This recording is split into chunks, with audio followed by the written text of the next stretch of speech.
NBC's coverage of the Ford 400 is brought to you by Ford. With 150 million vehicles sold, Ford is America's #1 choice. By Lowe's Home Improvement Warehouse. Lowe's, improving home improvement. By Miller Lite. Life is best told at a place called Miller Time. And by Pep Boys. Help for your car is just a Pep Boys away. Pep Boys, we're car people. Jimmy Johnson is the leader of the Ford 400 just past the midway point in the season-ending race for the NASCAR Winston Cup Series at Homestead, Florida. Our NBCSports.com online poll talked about during Discover Card Countdown to Green. Which of these items should NASCAR consider its priority for possible changes going into the 2003 season? People hate those restrictor plates, don't they? Yeah. Man, they just hate those. And that's something that can be changed. A lot of people sure tune into those races, though. Been following the championship race for you all the way, as well as that close race for the third position in the final standings. Check it out as they run. 4 of those 8 positions have changed hands. Kurt Busch started today 3rd. Jimmy Johnson started today 4th. Ryan Newman started today 7th. Jeff Gordon is where he was. Rusty Wallace started today 5th. Junior had moved into the top 10 earlier when he was leading. Now that he's got his problems, he has fallen back again outside that the cut that makes the stage at the awards night on December 6th. And about 15 laps away from what we should see, well, actually about maybe 10 or 11 laps away, Bill, from green flag pit-stops, including for the championship leader. Absolutely right, and a lot of that depends on who you ask. You could be right on both counts, Alan, 11 and 15. Stewart's probably a little closer to the 15. It's going to be interesting to see what they do. He is tight in the center and loose off. He told Zippy they need to leave the entry alone, free it up in the center, and tighten it up off. A few laps went by, then he said, let's fix the forward bike. And they're going to try and do that with air pressure in about 14 or 15 laps or a little shorter. Let's go to Marty Snyder on the guy running second in the standings, Mark Martin. Bill, about the same time window for Mark Martin coming into pit. You kind of get the feeling down here in the Martin camp, the realization is starting to set in that they do need some help from Tony Stewart. As he goes around Ryan Newman to the inside in turn 1, they're going to need some help from Tony Stewart to win this championship. They're doing all they can down here. The car again has now gotten loose for Mark. It's getting looser the longer he runs. They're talking about a track bar, maybe a wedge adjustment, but they really need some help at this point. Mark Martin running back in 17th place. Tony Stewart ahead of him in 14th. Remember, Tony Stewart came into the day with an 89-point gap advantage. Mark needs to finish many positions in front of Tony to turn that around. Well, he goes into 16th now as he gets by Ricky Rudd. Of course, if you were not with us yesterday for our NASCAR Busch Series coverage from here at Homestead, the Mark Martin Jack Roush team filed an appeal with the National Stock Car Commission of the 25-point penalty that Mark and Jack Roush received for the illegal left front spring in the aftermath of the Rockingham race. The commission denying that appeal yesterday, leaving the penalty to stand. And so the gap remained the same coming into today's race for Mark. Joe Nemechek and Johnny Benson have been together for a little while here on the racetrack. Well, Joe has been dropping like an anchor here on those tires, and that just looked like Johnny had to check up because of the 45 car in front of him and got in the back of him. 29's in the pit, Dave. And Benny, he took on 2 tires, 2 stops in a row. It hurt him. He dropped back to 14th. Tony Stewart had just gotten around him. They make a wedge adjustment to try to fix the tight conditions for tires and fuel.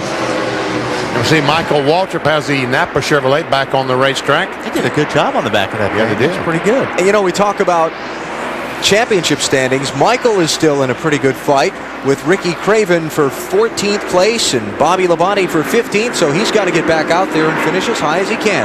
I didn't see that angle when he first came Yeah, down. that's right. I saw kind of about that angle. I said, yeah, that looks good. Yeah, that's cosmetic, right? Spoilers intact, quarter panels intact.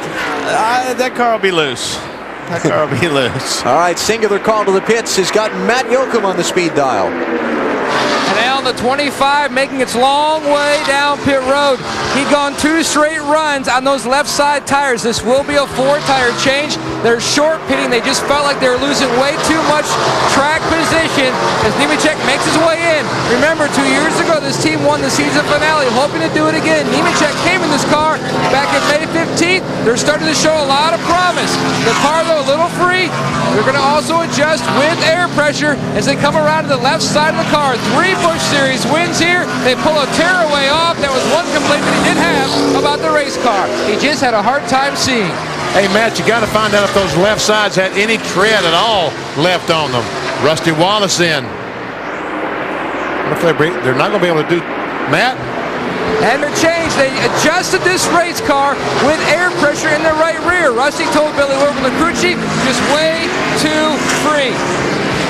And what you were starting to say is that they're not going to have a chance to fix that fender under the green. Check this out a second ago while we were watching those pit stops. Bobby Hamilton goes by Tony Stewart, and here's Mark Martin coming up on the inside. He drives by Tony Stewart. So Martin up to 12th. Marty? Greg Biffle having a strong run now, and wow, Ken Schrader had to slam on the brakes to avoid from hitting Greg Biffle. A little tight for Biffle, and they had to take some wedge out of that car for Biffle, trying to loosen him up, having a great run in the top 10.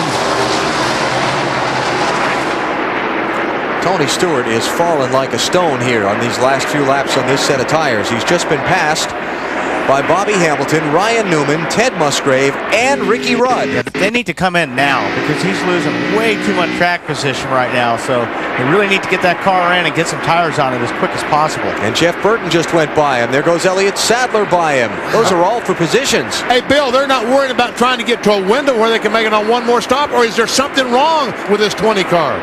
Just the handle has gone away, Benny, talking about it on the radio, but leaving him out there. Don't want to take a chance on getting caught by the caution flag. Working it out between Zipadelli and Stewart. Well, with the pad that he's got on Mark Martin, that's not a bad call. Matt, what about Jimmy Johnson? Well, Chad Canals, Jimmy's crew chief, just told him, you keep doing what you're doing. Everyone is trying to short pit us, but we are still all right. The car looks good on the stopwatch. So that's exactly what they're doing. They're going to try to go to the edge of their window for this run.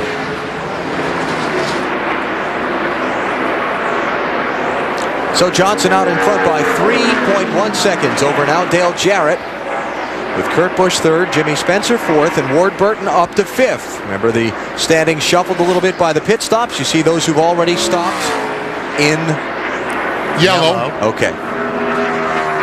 If you would have said yellow, we would have said gold. Oops, I know. That's why I let you have your say.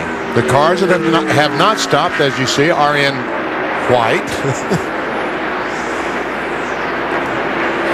Jimmy Johnson, one of 4 drivers who've been out in front of this race today and hoping to pick up his 4th victory of his rookie season.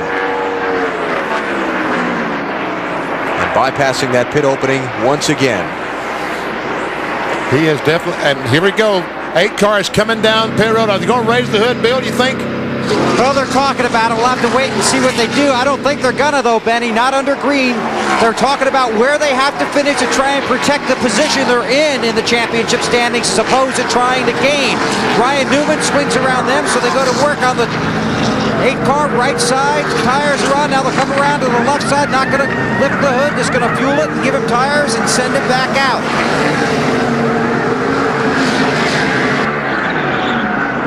Ryan Newman in. Ward Burton is in. Ricky Rudd, Jeff Burton. There's Jeff leaving in the 99 car. He's already had his service. Marty? Ward Burton very happy with his race car. 4 tires, no changes. Boy, he slides it out of the pit road, flying down pit road. Great car right now for Ward.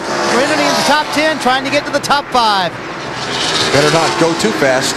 Yeah. 45 mile an hour pit road speed limit today. What Marty Mitch says, he's blazed up to 45 miles per hour. Yeah. Matt. Benny, Jimmy Spencer, he was running in the 4th position, started the day 3rd. A great run for this team. Great stop so far over the wall. Darren, the Alligator Wolf, goes to work on the front. Randy Cox in the back. No adjustments to Marty. Mark Martin has made his way up to the 9th position on that run, Matt. Again, the car is loose. He was tight earlier. They're going to go halfway back on the adjustments they made to start the race. 1.5 rounds back in the right side, trying to tighten up Mark Martin. Left side tires go on. He's off the racetrack. Another great stop, Bill. Tony Stewart has an opening in the pit wall in front of his stall, so it's easy in and He'll get easy out because the 12 is already come and gone. Chassis adjustment, wedge, track bar, air pressure. 2 laps ago, he said this car is just awful. Big changes. That could be the stop that decides the Winston Cup Championship.